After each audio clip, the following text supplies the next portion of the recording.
নমস্কার। আগামীকাল অর্থাৎ 23শে আগস্ট 2026 রবিবার কলকাতা ডার্বি অর্থাৎ ডুরান্ড কাপের ফাইনাল, যেখানে কিন্তু মুখোমুখি হচ্ছে মোহনবাগান এবং ইস্টবেঙ্গল। তো কলকাতা ডার্বির ফাইনাল এবং মোহনবাগান এবং ইস্টবেঙ্গলের যে সেমিফাইনালের খেলা, সেটা নিয়েই কিন্তু আজকে আমার ছোট্ট ভিডিও।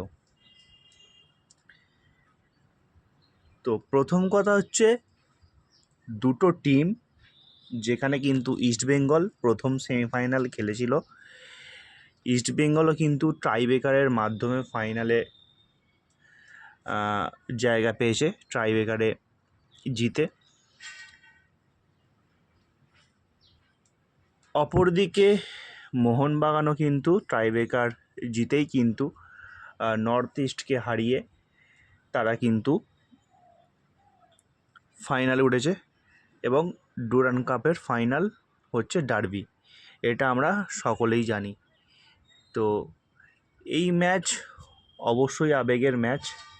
তো রিকোয়েস্ট করব প্রত্যেকটা দর্শককে, যারা খেলা দেখতে যাবেন তারা কিন্তু অবশ্যই সমঝোতা রেখে খেলা দেখবেন, কোনো রকম কোনো ঝামেলা ঝগড়ায় জড়াবেন না।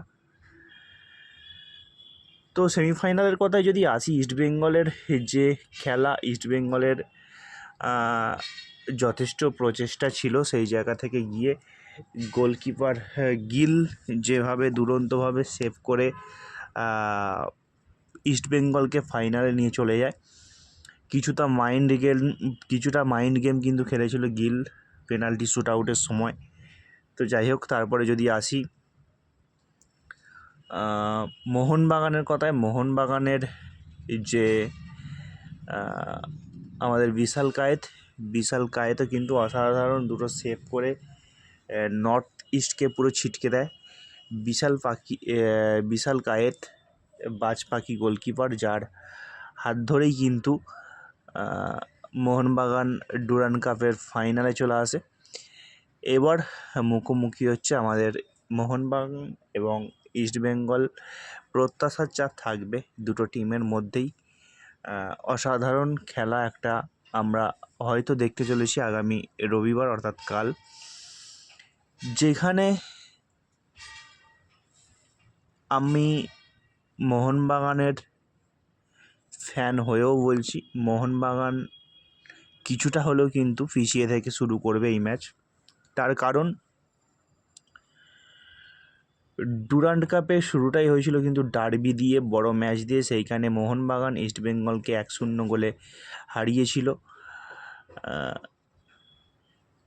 এবং ফাইনালটাও হচ্ছে কিন্তু ডুরান্ড কাপের ফাইনালটাও হচ্ছে কিন্তু সেই বড় ম্যাচ অর্থাৎ ডার্বি দিয়েই।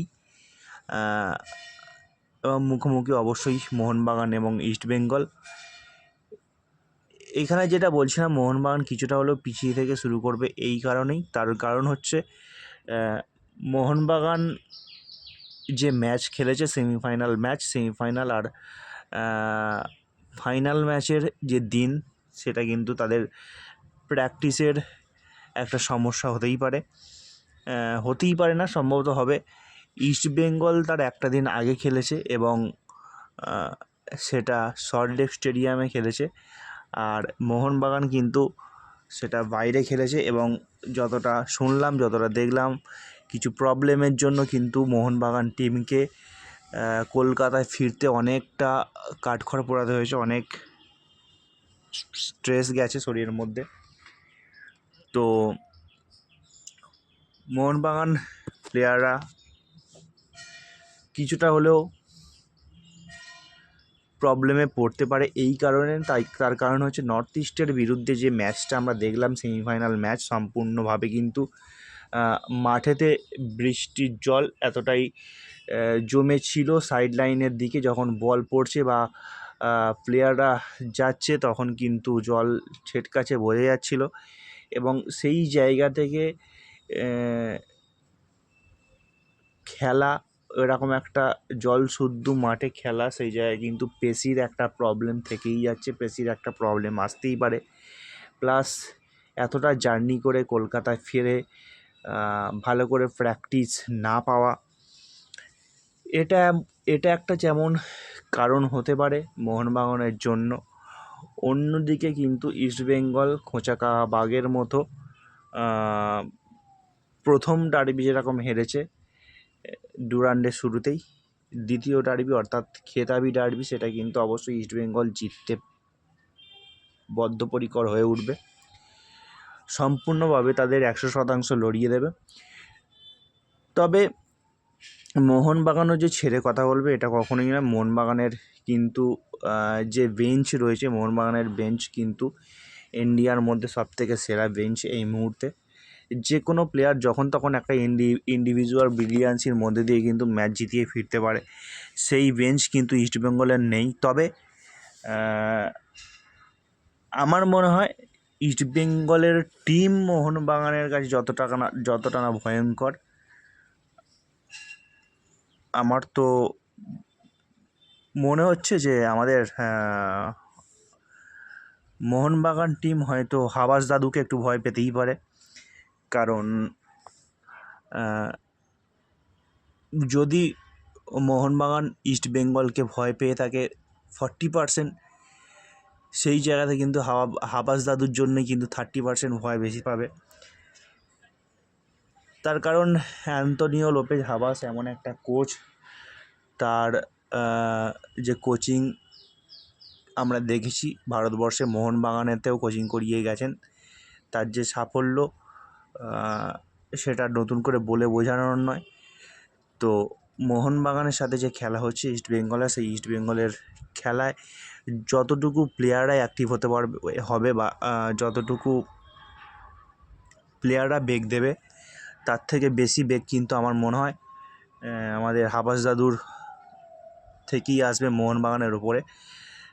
তারপরেও আমরা আশা রাখছি এই ম্যাচটা জিতবো, ডার্বি জিতে কিন্তু ডুরান্ড কাপ চ্যাম্পিয়ন হব। মোহনবাগান কিন্তু আবার চ্যাম্পিয়ন হবে এবং আনবিটেন এই ডুরান্ড কাপে আনবিটেন চ্যাম্পিয়ন হবে, এই আশা রাখছি। তো দেখা যাক খেলার মধ্যে কী ফলাফল হয়, খেলা তো অবশ্যই দেখব। তাহলেও মোহনবাগান এবং ইস্টবেঙ্গলের মধ্যে আমি 52-48% এগিয়ে কিন্তু রাখবো ইস্টবেঙ্গলকে। তা বললে যে আমাদের মোহনবাগান পিছিয়ে শুরু করবে, এটার কিন্তু ভাবার একদম কোনো বিষয়ই নেই। মোহনবাগানে যথেষ্ট ভালো ভালো প্লেয়ার রয়েছে। তো আশা করছি আমরা ডার্বি জিতবো এবং ডুরান্ড কাপ চ্যাম্পিয়ন হব। তো দেখতে থাকুন টুইজ ম্যাজিক, দেখা হচ্ছে পরের ভিডিওতে। জয় মোহনবাগান।